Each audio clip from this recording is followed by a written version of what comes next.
Наместо превенција, државата го избира лекувањето. Се укинува годишниот бесплатен ПАП тест, каде што е филтер за рана детекција на карцином на грлена матка.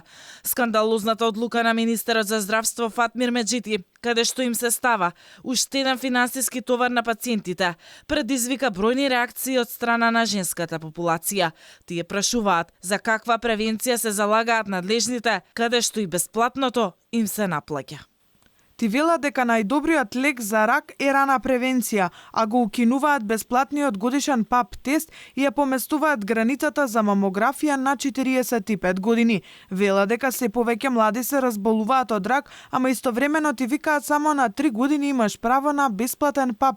И ако си по 45 години, иди си приватно. За каква превенција се говори бе нечовечни едни? Секојдневен стрес ни правите. И ПАП тест направивте приватно да правиме. Матичните гинеколози се пожалија дека за оваа одлука не биле консултирани, туку само известени. Од Сдруженијето на приватни матични гинеколози за Алфа информираат дека одлуката е нелогична, потенцирајќи дека речиси невозможно една жена да ги исполни условите за да направи бесплатен ПАП тест еднаш годишно. Во одлуката стои дека не следува бесплатен тест почесто од 3 години, освен доколку пациентката има позитивен наод за карцином, состојба после интервенција или пак се подготвува за операција.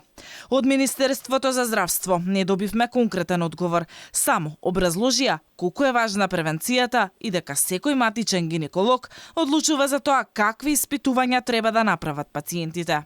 Доколку пациентката има направено ХПВ типизација и истата е негативна, кај истата ќе треба да се повтори ПАП тестот за 3 години во отсуство на било какви промени на грлото на матката, кои ги утврдува матичниот гинеколог.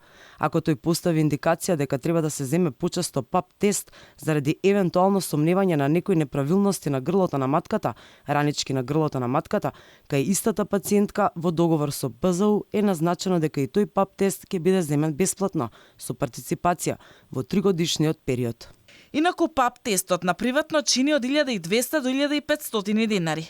Со ова, дел од жените одлучуваат да не прават превентивен тест. А меѓу нив, за жал има и пациентки, кои бидејќи се во ризична група и секоја година мора да прават ПАП тест поради превенција, но со новата одлука и превисоките цени се изложени повторно на ризик.